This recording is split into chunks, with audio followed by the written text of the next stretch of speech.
Shalom, bien-aimés dans le Seigneur, que la paix du Seigneur soit avec vous partout où vous nous recevez, dans vos maisons, dans vos bureaux ou quel que soit l'endroit. Je m'appelle Pasteur Tony Maboussi du ministère La Trompette du Sanctuaire. Et nous sommes ici dans le cadre d'une série d'émissions, dans le cadre de l'école de la race. Vous savez que notre ministère a pour vision de bâtir une classe d'élite imprégnée des lois et des valeurs bibliques en vue d'influencer positivement la société. Et cela passe par trois choses. La première chose, c'est le réveil. La deuxième, l'instruction. La troisième, l'influence. Le réveil, c'est la prise de conscience. L'instruction, c'est la formation. Et l'influence, c'est l'impact positif que doit avoir le chrétien dans la société. Notre but, c'est justement, comme je dis, de bâtir une classe d'élite. Le Seigneur nous a dit un jour, lorsqu'il n'y a plus d'hommes pour le service, Dieu fait se lever ses élites. Et parmi les passages bibliques qui fondent notre action, il y a le psaume 84, verset 7, où il est écrit « Lorsqu'il traverse la vallée de Baca, il la transforme en un lieu plein de sources. » Également le 2 Samuel 23, à partir du verset 8 jusqu'au verset 30, où on voit des vaillants hommes rejoindre David et à chaque vaillant homme est attaché un exploit. En ce temps, Dieu a besoin des élites, des hommes et des femmes. Lorsque le service n'est plus fait, lorsqu'il y a une négligence, une léthargie dans l'Église, il faut que se lèvent des élites. Une élite intellectuelle, consciente, et une élite spirituelle, puissante. Il nous faut en ce temps un sacerdoce qui soit fort pour justement arriver à relever les défis de ce temps. Mais dans le cadre du ministère, nous organisons des activités comme le camp des élites, nous organisons l'école de la race, nous organisons aussi des masterclass et tout cela pour justement arriver à atteindre notre objectif. Mais cet enseignement ici entre dans le cadre de la série de l'école de la race où nous étudions la parole de Dieu sous le prisme du mot race. Et dans cette série-là, nous voulons parler de la maturité. Mais mon thème de ce jour, c'est Moïse devenu grand. Moïse devenu grand. C'est ça le thème. Moïse devenu grand est un appel à la maturité. Moïse devenu grand, c'est un aperçu de ce qui se passe lorsque quelqu'un atteint la maturité. Nous savons tous que plusieurs peuvent définir la maturité, mais j'ai retenu quelques définitions de la maturité avant de pouvoir lire notre texte. La maturité, c'est l'état de ce qui est mûr. La maturité, c'est l'état de ce qui est mûr. La maturité, c'est aussi une période de la vie caractérisée par le plein développement physique. OK ? Et la maturité, c'est aussi l'état de l'esprit d'un talent qui est parvenu à la plénitude de son développement. L'état de l'esprit ou d'un talent qui est parvenu à la plénitude de son développement. Donc lorsqu'on parle de maturité, on fait allusion au développement, on fait allusion à la plénitude, ok? On fait allusion à ce qui est mûr, contrairement à l'enfance. Ça va? Où on n'a pas encore atteint son plein développement. Sans plus tarder, j'aimerais qu'on lise avec vous deux textes, Hébreux 11, 24 à 27, Hébreux 11, 24 à 27 et 1 Corinthiens 13, verset 11. Je vais lire avec vous Hébreux 11, 24 à 27. Moïse, devenu grand, refusa d'être appelé fils de la fille de Pharaon, aimant mieux être maltraité avec le peuple de Dieu que d'avoir pour un temps la jouissance du péché, regardant l'opprobre de Christ comme une richesse plus grande que les trésors de l'Égypte. Car il avait les yeux fixés sur la rémunération. C'est par la foi, verset 27, c'est par la foi qu'il quitta l'Égypte, sans être effrayé de la colère du roi, car il se montra ferme, comme voyant celui qui est invisible. Il se montra ferme comme voyant celui qui est invisible. Celui qui est invisible, on parle de Dieu.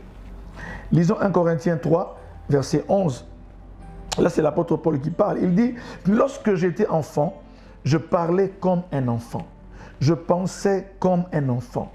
Je raisonnais comme un enfant. Lorsque je suis devenu homme, je fais disparaître ce qui était de l'enfant. Je reprends. Lorsque j'étais enfant, je parlais comme un enfant. Je pensais comme un enfant. Je raisonnais comme un enfant. Lorsque je suis devenu homme, j'ai fait disparaître ce qui est de l'enfant. Bien-aimé, ici, on nous parle de l'histoire de Moïse. Moïse qui, on le sait tous, est né en Égypte. Ses parents l'ont caché parce que le roi voulait tuer tous les enfants mâles. Ses parents l'ont caché et l'ont mis dans un panier d'osier et l'ont laissé dans le Nil. Et il a été recueilli par la fille de Pharaon. Et la fille de Pharaon l'a élevé comme son propre fils. Ce qui fait que Moïse a grandi dans le palais du roi comme un prince. Et à un moment donné de sa vie, et c'est là que commence notre histoire, la Bible dit, Moïse devenu grand, refusa d'être appelé fils de la fille de Pharaon. Il a commencé à comprendre que son destin était lié à celui du peuple d'Israël, le peuple qui était esclave en Égypte. Et Moïse a posé un certain nombre d'actes. Mais ce qui nous intéresse ici, c'est cette phrase, Moïse devenu grand. L'Épître aux Hébreux est en train de relater l'histoire des hommes de foi. Et il y a ce refrain qui revient, c'est par la foi que Abraham quitta, c'est par la foi que l'on fit les tours, que l'on tourna le mur de Jéricho, Josué et les autres. C'est par la foi que Sarah, c'est par la foi. Et ici, il arrive maintenant au tour de Moïse. Et l'on dit, Moïse devenu grand, il refusa d'être appelé fils de la fille de Pharaon. Il aima mieux s'identifier à Israël. Et après, l'on dit, c'est par la foi qu'il quitta l'Égypte sans craindre la colère du roi. Imaginez-vous, le Pharaon était Dieu sur terre, mais Moïse était considéré comme Dieu sur terre. Mais Moïse n'a pas craint de quitter, il n'a pas craint la colère du roi. Mais, mes frères, analysons ici la maturité de Moïse. Nous voulons étudier la maturité sous le visage de Moïse. Moïse devenu grand. La maturité de Moïse s'est conjuguée en 4 verbes ou 4 actions dont je vais parler dans cette série. La maturité de Moïse s'est conjuguée en 4 verbes ou en 4 actions. La première chose, la Bible dit, Moïse refusa. Il refusa d'être appelé fils de la fille de Pharaon. Bien-aimé dans le Seigneur. Le refus de Moïse est un refus qui nous en dit long sur l'état du développement de Moïse. Car la maturité, c'est l'état de ce qui est mûr. Quand il était enfant, il était encore en train de raisonner comme un enfant. L'apôtre Paul dit, je raisonnais comme un enfant quand j'étais enfant. Je pensais comme un enfant. Je raisonnais comme un enfant, j'agissais comme un enfant. Et lorsque je suis devenu homme, j'ai fait disparaître tout ce qui est de l'enfant. Alors, ici, la première chose qui démontre la maturité de Moïse, c'est le refus. Il refuse d'être appelé fils de la fille de Pharaon. Moïse refuse les avantages. Il refuse les avantages liés à son rang de prince. Il refuse une identité. Moïse refuse le statut de prince. Il refuse le palais de Pharaon. Il refuse le buffet de Pharaon. Bien-aimé, l'une des choses qui démontre que quelqu'un a atteint une maturité, c'est sa capacité à refuser certaines choses. Des choses qui lui sont données, des choses qui d'emblée ne semblent pas nocives, mais il les refuse parce que lui aspire à autre chose. La Bible dit, Moïse devenu grand. Donc lorsqu'il était encore enfant, il n'aurait jamais pensé, ou bien même s'il le pensait, il n'allait jamais au grand jamais agir. Mais la maturité ici de Moïse s'exprime du fait qu'il a non seulement nourri les pensées, mais aussi, étant devenu grand, Moïse a refusé. Il refusa d'être appelé fils de la fille de Pharaon. Parce que, écoutez ce que dit la parole de Dieu. Je vais lire la parole de Dieu et vous allez comprendre ce que Moïse est en train de refuser. La Bible dit, il refusa d'être appelé fils de la fille de Pharaon. Aimons mieux être maltraités avec le peuple de Dieu que d'avoir un temps la jouissance du péché. Donc, il y avait dans la vie de Moïse, l'écrivain aux Hébreux relate clairement, il dit clairement que quand il refuse la maison de Pharaon, il refuse la jouissance du péché. La maturité ici veut qu'à un moment donné, il y a des choses qui pour les autres ne seront bien. Il y a des actions, il y aura des lieux qui pour les autres seront légitimes. Pour vous, ça ne sera plus le lieu parce que vous aurez atteint un niveau de maturité spirituelle. Alléluia. Frères et sœurs, la vie de Moïse va changer. Quand il refuse le statut, il refuse l'identité, il refuse tous les avantages qui sont liés à cela. Lorsque quelqu'un commence à grandir, il regarde plutôt à ce que Dieu lui offre, il regarde plutôt à ce que Dieu a prévu dans sa destinée que de regarder les avantages directs. Frères et sœurs, Moïse était celui qui devait libérer Israël. Et à un moment donné, tant que Moïse était encore dans le palais de Pharaon, Moïse n'allait jamais accéder à son statut supérieur. Alléluia. Moïse n'allait jamais accéder au statut qui était inscrit dans sa destinée. La Bible dit dans Jérémie 29, 11, « Car je connais les projets que j'ai formés sur vous. Ce sont des projets de paix et non de malheur, afin de vous donner un avenir et de l'espérance. » Dieu dit à Jérémie, dans Jérémie 1, verset 4, il dit, « Avant que tu ne sois formé dans le ventre de ta mère, avant que tu ne sois sorti de son sein, je t'avais consacré prophète des nations. » C'est-à-dire qu'avant même la naissance de quelqu'un, vous qui me suivez, avant que vous ne soyez dans votre famille biologique, il y a déjà une rencontre que Dieu a opérée avec vous. Il avait rencontré Moïse, il avait déjà rencontré Jérémie, et il avait fait de Jérémie un prophète pour les nations. Et quand Jérémie atteint un âge où Dieu lui apparaît, il lui dit que tu iras dire les paroles. Moïse dit, je suis encore un enfant. Et Dieu lui dit, lorsque tu étais encore dans le ventre de ta mère, avant que tu n'en sois formé, que tu ne sois sorti, moi je t'avais déjà consacré. Avant la reconnaissance des hommes, il y a la reconnaissance de Dieu. Avant que les hommes affirment ce que vous avez, les hommes ne nous apprennent rien. C'est Dieu qui a toute notre information, qui a l'information de ta destinée. C'est pourquoi, mes frères et mes sœurs, le temps est venu que nous puissions analyser. Bien-aimés, qu'est-ce que vous n'arrivez pas à refuser? Qu'est-ce que vous n'arrivez pas à abandonner?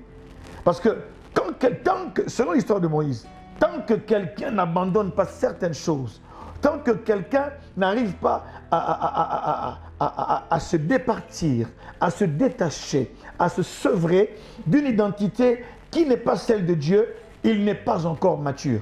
Bien-aimé, la maturité n'est pas liée à l'âge. La maturité n'est pas liée seulement à votre physique.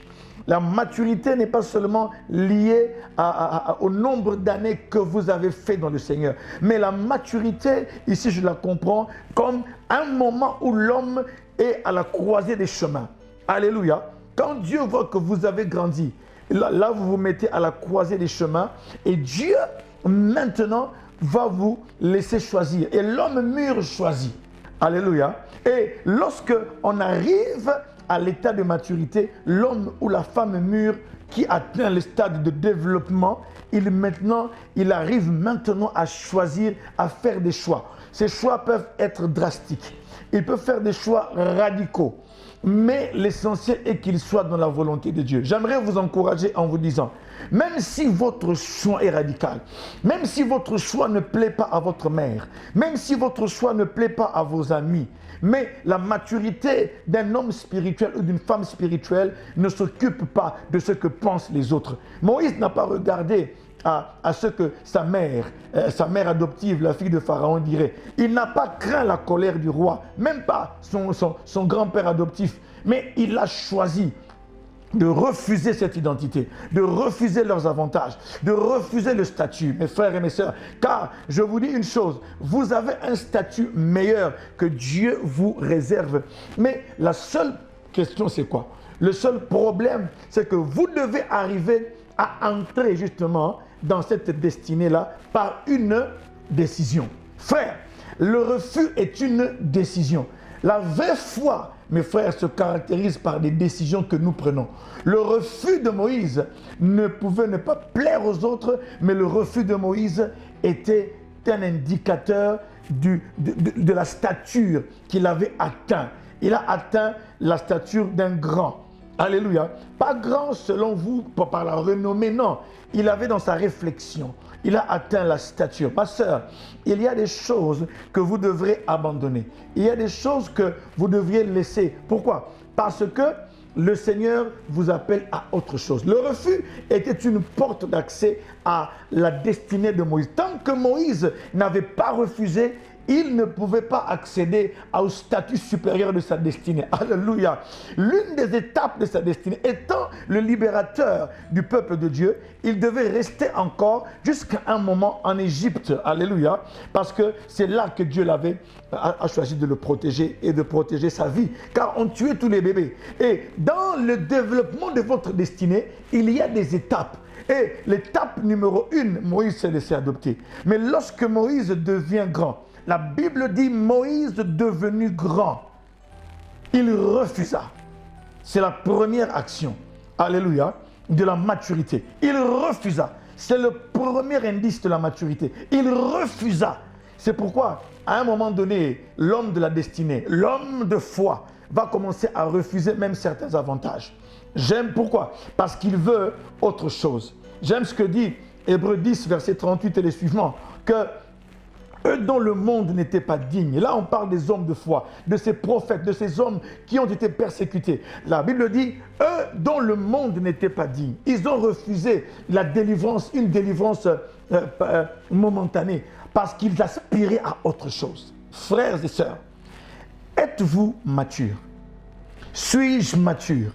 La maturité, votre maturité, notre maturité, a un indice. L'un des indices, c'est le refus des choses temporaires, le refus des choses qui ne nous apportent rien, le refus des choses qui nous empêchent d'accéder au statut supérieur de notre destinée. Là, tant qu'il n'avait pas refusé, quand il refuse, et alors découlent d'autres actions. C'est de là qu'il partira et c'est là qu'il ira rencontrer le buisson ardent. Frère, et c'est là qu'il aura le mandat de Dieu pour revenir libérer Israël. Frères et sœurs, il y a quelque chose de plus intéressant, de plus glorieux. Il y a un statut supérieur qui vous attend, à une seule condition, le refus. Il y a des refus que nous devons opérer pour entrer et accéder au statut supérieur de notre destinée.